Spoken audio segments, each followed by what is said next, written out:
So the One Piece live action, a trailer dropped for it on Friday, and the community has been going crazy over it. Most people are really excited for it, and I did a reaction to the trailer on my YouTube channel. I'll leave it in the description below. But I did a breakdown towards the end of it. It was kind of rushed. I didn't really enjoy doing it like that. So I decided I take screenshots of different images from the trailer and talk about them after looking at Twitter, looking at different breakdowns and talking with my friends, and also looking over the trailer again multiple times myself. And I break it down in an individual video. And so here's the video. But if you guys enjoy regular anime content, and if you guys want to see my reaction to this whenever it drops on August 31st, I plan on doing it on my YouTube channel. So make sure you guys like the video, subscribe to the channel, hit the notification bell so you never miss out on a new video. With that away, my name is Potential Unleashed, and let's get into the breakdown. I do want to say this though, whenever it comes to live actions, they don't get received well. I think the only successful one has been Alice in Borderland. I haven't seen it,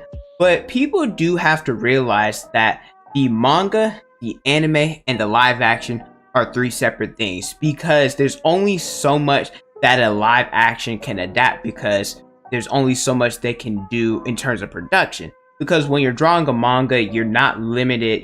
The only thing that's limited is your imagination. You got the pen and pad, right? So you can draw that, which is why the anime sometimes is hard for them to even do stuff, which is why they have to incorporate CGI. But it's much easier for somebody to draw something and animate something than it is for them to do it on a live action scale. And so people do have to have they shouldn't try to lower their expectations and like, oh, well, they can't do this. But at the same time, as long as it's canon to the source material and do their best in order to achieve that, then people shouldn't get mad. I think the best way somebody could describe this, if you guys know what Oshinoko is, the anime, it's out, in the manga they're like 100 something chapters deep. In one of the arcs, they were having a discussion, kind of debate about in a manga being turned into a live action play. And so I recommend you guys read it if you guys want to see the different things that people have to deal with when it comes to trying to get something from a manga to be adapted live action, because there's so many limitations that which is why a lot of people, they have to change different things in order to make it fit in a live action scene. All right, so like I said, I'm going to be breaking down a few images of what I liked and what I didn't like, or something that stood out to me. So in my reaction, I initially was questioning, I was like, why does Luffy not have his staple, like the red shirt and the jorts or the jean shorts, whatever? And so on Twitter, I saw Library of Ohara. He mentioned how, and it's not just him, it was Usopp, but mainly Luffy, because that's who we saw the most change clothes or outfits during this. Apparently either through, I don't remember if it's the cover pages or the, like the, what is it called? Well, the artwork that's on the front of the manga cover, or the color cover page. There are different moments where the Straw Hats, they wear stuff that isn't their normal stuff. So for example, Sanji suits, Zoro his green pants and his white shirt, Usopp's overalls, etc. And so this and others, I only picked this image because it was clearest. There is, I believe Luffy was in overalls, he had a white shirt, he had a blue shirt. Those are ways to, well, in the manga they had Luffy wear those, and in the live action sense, so it doesn't get repetitive in them wearing the same stuff, they used the shirts from the manga, and I thought that was a bit tight. Image 2, we have Zoro versus this guy. Somebody in my comments asked me, who is this person? This is which I was kind of surprised that they incorporated this specifically, because we're not dealing with Alabasta just yet. This 8 episodes, it is about the East Blue Saga. So this is supposed to be Mr. 7, the one who tried to recruit Zoro to be a part of Barrack Works, and Zoro ended up killing him. So yeah, people who are wondering who this red guy is, that's who it is. I just want to mention, this scene was dope, by the way. McKinney did a phenomenal job in his, little fight scene that we got. Image 3, we have the Sea King. I saw some mixed reviews about this, which, at least for me, I'm not sure why. I think that the Sea King looks menacing. It looks dope. There's also Shanks right here, gotta mention that. But the Sea King looks really freaking good, in my opinion. I know it's CGI, but I mean, what more do you want from him? Like, what, if you guys, like, I'm open to different people's opinions. I know that, like, everything that I say, like, I'm a believe, like, that's opinionated because it's my opinion, if that makes sense. But like, if somebody can tell me like what looks wrong or what's bad about the CGI with the Sea King, I would love to know, but I think it looks really good. So we know Buggy, he's going to be in this, and I'm not gonna lie, I don't know how to feel about this. It's not the actor, and like this Buggy looks good, he looks menacing, looks like a pirate, but the problem that the live action is going to face deals with One Piece being such a unique series when it comes to character designs.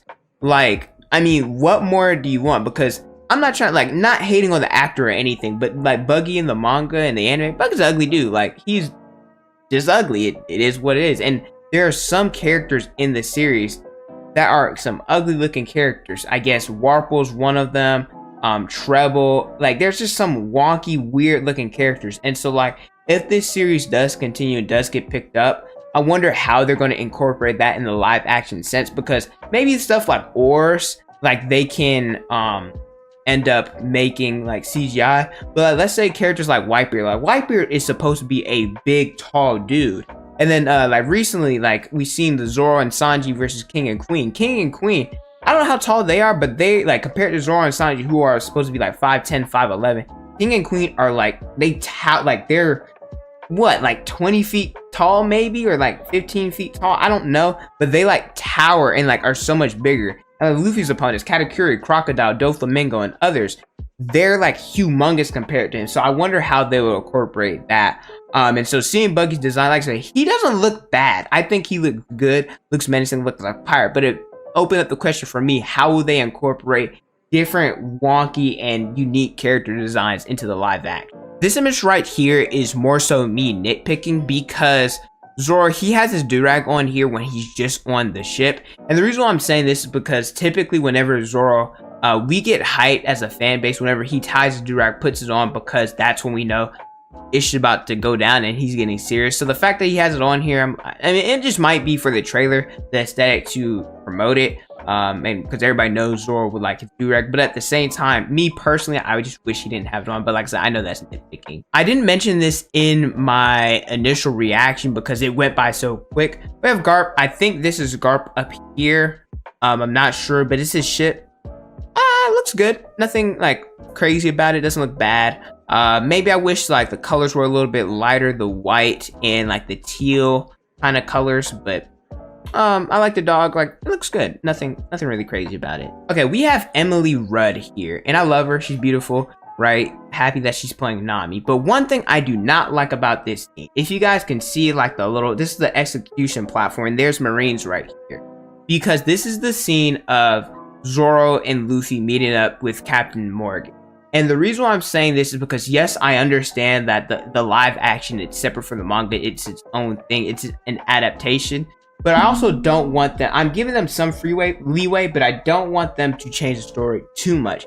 And so Nami being here, in the manga and in the anime, this was Zoro and Luffy's scene, the first time that the captain and the vice captain meet up, right? And so it was very special because they were already on the same wavelength, and it just was, we know how important this scene is. And so Nami being here, granted, I don't know if it's just for the trailer, I don't know if they're actually going to incorporate this, who knows, but her being here I don't like, because she wasn't in the manga, and it just adds her here for no reason.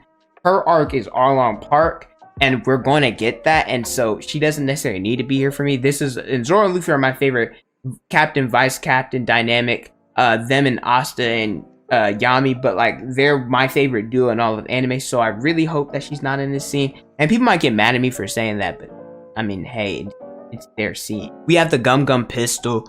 Some people were like getting mad at it. It doesn't look great, doesn't look bad, it's just all right. But I think that the trailer was just them showcasing the devil fruit, because like a lot of people are skeptical about it, and so that's why it was like so slow and so drawn out for people to actually see it.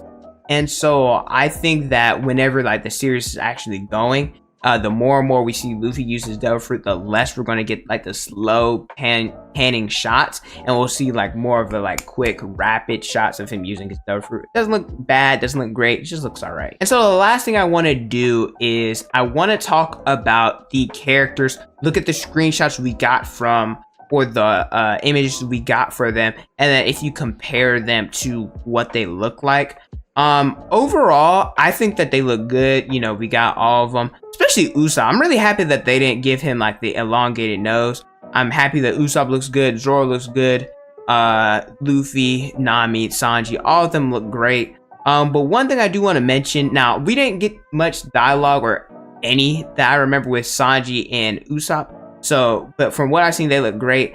Nami and Zoro has like this, like the dry humor, the serious type guy, which I feel like Zoro, like a lot of people are going to love him, and even though like a lot of people love him in the anime, in the manga, but like I feel like he's going to be a lot of people's favorite character. Nami, she, you know, from what I've seen, she's acting like Nami. The one thing that I was always skeptical about was Luffy, because Luffy is a carefree, like free-spirited guy, and like this guy, I don't know, it may like be his voice, and like that's nothing he can control, but like I'm not necessarily sure. It maybe because I've been with Luffy for so long and I've heard his Japanese voice actor and how much I love like what she does, and that might be it. But it's just for some reason something just feels a little bit off about this Luffy, and it just may be, hey, I just gotta get used to him. That just could be me. But overall, I feel like the cast, they look good, they act their roles out. I'm pretty excited. But yeah, those are my thoughts and the breakdown that I had of different images and different things that I saw in the trailer.